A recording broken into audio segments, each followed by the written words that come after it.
મિંકુ વાંદરો હવે રાજા બનીને સિંહાસન પર બેસી ગયો. ગેંડા સિપાહીની ઈચ્છા ન હોવા છતાં તેની રક્ષા કરતો હતો અને શેરખાન એક પાંજરામાં કેદ હતો.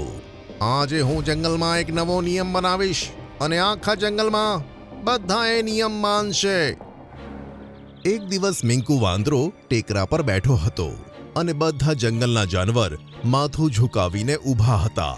આજથી અને અત્યારથી આ જંગલના બધા માંસાહારી જાનવર પોતાની શક્તિ વધારવા શાકાહારી જાનવરોની હિંસા બેઝિઝક કરી શકે છે. બાજ અને ચીલ ચકલી ગમે ત્યારે ખાઈ શકે છે. આ તમે શું કહો છો મહારાજ?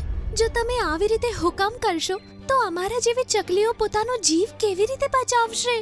જીવ બચાવવાનો એક જ રસ્તો છે, ભાગો અને ભાગતા રહો.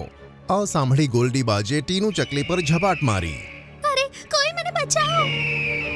ટીનું ચકલી ત્યાંથી ઉડી તો બાજ પણ તેની પાછળ ઉડ્યો. હવે તો નવા રાજાએ ખુલ્લી છૂટ આપી દીધી છે શિકાર કરવાની. હવે હું તને થોડા દિવસે બધાની સામે મારીને ખાઈ જઈશ. આ જોઈ મિંકુ વાંદરો શેતાની અંદાજમાં હસવા લાગ્યો. કહો મિંકુ મહારાજની જય. આમ કહેવા છતાં પણ બધા જાનવર ચૂપ હતા. એવામાં એક જીરાફ આગળ આવ્યો. અમે તારા જેવા દુષ્ટને રાજા નથી માનતા. શું કીધું? મને રાજા નહીં માને તો આલે. ત્યારે જ મિંકુ વાંદરાએ તેની ઉપર જાદુ કર્યું અને જીરાફ ઉંદર બની ગયું. આ શું? આ કેવી રીતે થયું? બોલો, મારી જય જયકાર કરો છો કે પછી તમને પણ ઉંદર બનાવી દઉં? બધા તેનાથી ડરવા લાગ્યા અને તેની જય જયકાર કરવા લાગ્યા. મિંકુ મહારાજની જય! રામુ હાથી, છોટું હરણ અને બગીરા એક મોટા વૃક્ષની નીચે બેઠા હતા. જો હું ના બોલ્યો હોત તો શેરખાન ક્યારે પણ તે જાદુઈ ફળ તે ધોકેબાજ મિંકુ વાંદરાને ના આપત, જેને ખાઈને તે આખા જંગલનો રાજા બની બેઠો છે. મારે ગમે તે કરીને મારા રાજાને છોડાવવા છે અને આ જંગલને ફરીથી આઝાદ કરવાનું છે. તે બહુ શક્તિશાળી થઈ ગયો છે. મને નથી લાગતું કે હવે કંઈ થઈ શકે. ત્યાં જ છોટું હરણને એક પતંગિયું જોવા મળ્યું અને તેને કંઈક યાદ આવ્યું. મિત્રો, આપણા જંગલમાં એક દરવાજો છે જેના વિશે શેરખાને મને કહ્યું હતું. તે બટરફ્લાય લેન્ડનો દરવાજો છે અને ત્યાં પણ આપણા જંગલની જેમ જાદુઈ વિચિત્ર વસ્તુઓ છે. Butterfly land? હા, મને લાગે છે મદદ માટે આપણે ત્યાં જવું જોઈએ.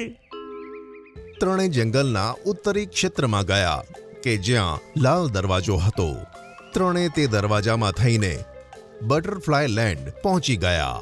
હજુ થોડા આગળ જ ગયા હતા કે સામેથી એક પતંગિયું તેમની તરફ આવતું જોવા મળ્યું. બટરફ્લાય લેન્ડમાં પ્રાણીઓ! હમણાં તમને બંનેને મસળી નાખું છું. અરે વાહ, એક પતંગિયું આપણા જેવા જાનવરોને મસળવા આવે છે. તે પતંગિયું તેમની પાસે આવ્યું તો ખબર પડી કે તે રામુ હાથી કરતા પણ મોટું છે.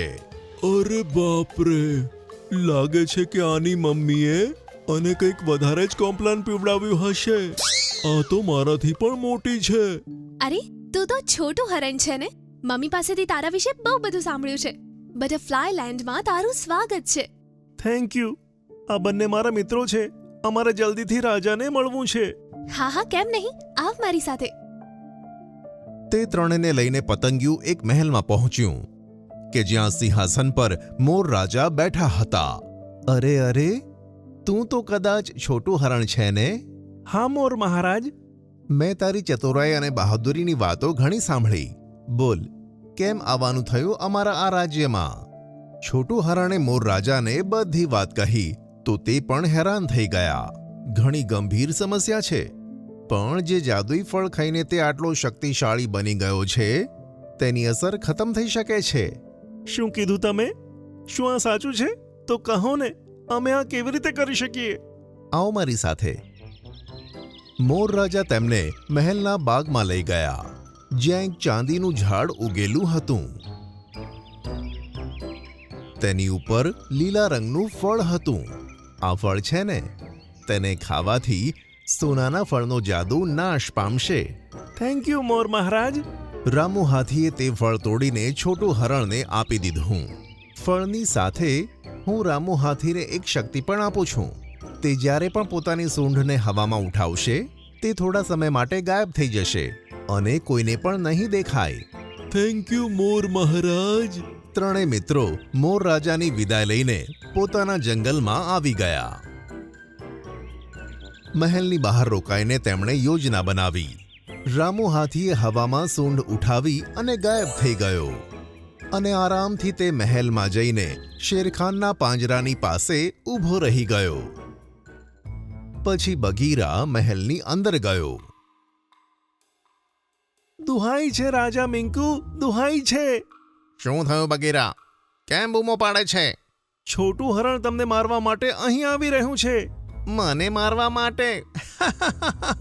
મને કોઈ મારી નથી શકતું બેવકૂફ. જંગલમાં મારા કરતા શક્તિશાળી કોઈ નથી.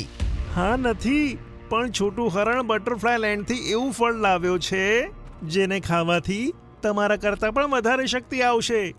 આ શું બકવાસ છે? બટરફ્લાય લેન્ડનું ફળ? ત્યાં જ છોટું હરણ તે ફળ લઈને દરબારમાં આવી ગયો. દુષ્ટ મિંકુ વાંદરા, હવે હું તને હંમેશા માટે ખતમ કરી દઈશ. આ ફળને ખાતા જ મારી અંદર તારા કરતા પણ વધારે શક્તિ આવશે. અચ્છા, એવું છે? આમ કહી મિંકુ વાંદરાએ પોતાની આંગળી ફેરવી અને જાદુથી તે ફળ છોટું હરણના હાથમાંથી છૂટીને મિંકુના હાથમાં આવી ગયું. અરે નહીં, આ ફળને ના ખાતો દુષ્ટ.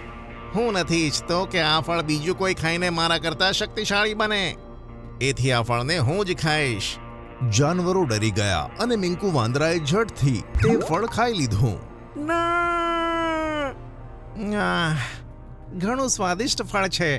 હવે જો છોટું હરણ, હું તને કેવી રીતે ખતમ કરું છું. આમ કહી તેણે હાથ ઉઠાવ્યો તો છોટું હરણ પર કશી અસર ના થઈ. અરે, આ શું થયું? મારી શક્તિ કામ કેમ નથી કરતી? જે ફળ તે ખાધું છે ને, એ ખાવાથી સોનાના ઝાડના ફળની અસર નાશ પામશે. અને જે કંઈ પણ મેં કીધું ને, એ બધી મારી ચાલ હતી, જેમાં ફસાઈને તે ફળ ખાઈ લીધું અને શક્તિઓનો નાશ થયો. હું તને નહીં છોડું છોટું હરણ. ત્યાં જ રામુ હાથીએ શેરખાનનું પાંજરું ખોલી નાખ્યું. દુષ્ટ વાંદરા! નહીં! શેરખાન મિંકુ વાંદરા પર ત્રાટક્યો અને ચીરફાડ કરીને ખતમ કરી નાખ્યો.